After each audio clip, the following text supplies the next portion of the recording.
You dream of travel, the bucket list, the Pinterest board, the savings account labeled Wanderlust, Paris and Tokyo, and the northern lights and temples and beaches, convinced that seeing the world will change you, expand you, heal you.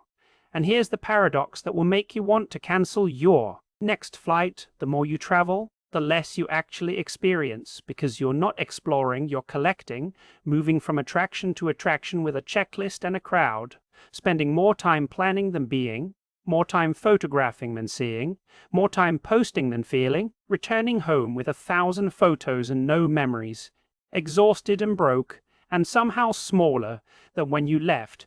And the data backs the quiet tragedy, the frantic bucket list cramming, producing less happiness than a quiet weekend at home.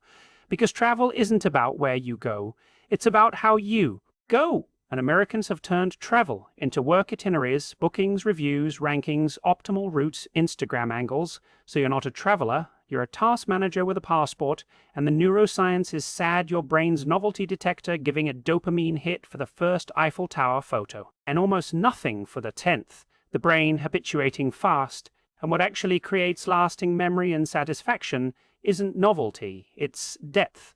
Sitting in a café for 3 hours watching the light change, getting lost, talking to a stranger, staying long enough to notice the patterns, but American travel culture has no room for depth. 2 days in Rome and 3 in Paris and 1 in Venice, seeing everything and absorbing nothing. And the American twist is we've turned travel into a status competition. How many countries a flex, the passport a trophy, bragging about sleeping in airports while confusing movement with growth and vacation with escape. But you cannot escape yourself, and if you travel to escape, you'll find yourself waiting at the baggage claim, still anxious and restless and still you, just with jet lag. Now the quiet reversal that settles only when you stop running long enough to feel the ground. The most transformative trips are the ones where you do the least, staying in one place for 2 weeks, renting an apartment, learning 5 phrases, going to the same bakery every morning until the boredom becomes curiosity, and the curiosity becomes connection, understanding that the real souvenir is the quiet realization that people everywhere want the same things: to be loved, to be safe, to be seen. And you don't need 14 countries to learn that, you need one, and time. Let me tell you about David, a checklist traveler with a spreadsheet of countries and 10-day sprints through 5 nations, photos of every monument and a hollow chest, telling his therapist, "I've seen the world and I'm still empty." And the therapist said, "You haven't seen the world, you've seen the highlights reel. The world is the boring parts." So David cancelled a 6-country sprint and spent 2 weeks in a small Mexican town not on any list, a family guest house, the same breakfast each day, the old fruit cellar on the corner, the same sunset from the same bench, and by the end he was bored and restless. And then, on the last night, the fruit seller invited him to dinner with his family, and David cried, not from sadness, but from realizing he'd been running for a decade from the very thing he needed, stillness.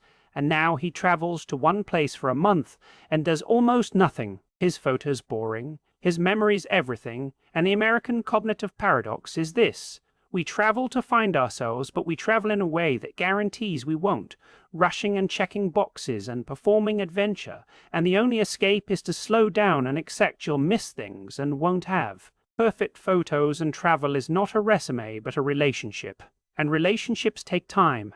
And right now your brain might argue you don't have time, but ask yourself if you'd rather have 50 shallow memories from 50 rushed places or 5 deep memories from 2 places where you actually arrived. The choice is yours, and if something in you just exhaled, if the impulse sparked to send this to someone who brags about their country count, that's not about me. It's the recognition that the bucket list was a to-do list, and you're ready for one place. Slowly. The first real trip you'll ever take. And the question from the beginning, why do we travel so much and feel so empty, has an answer that a second viewing reveals. You were never missing places, you were missing presence.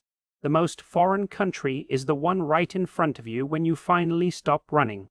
Now go somewhere slowly. That's an order.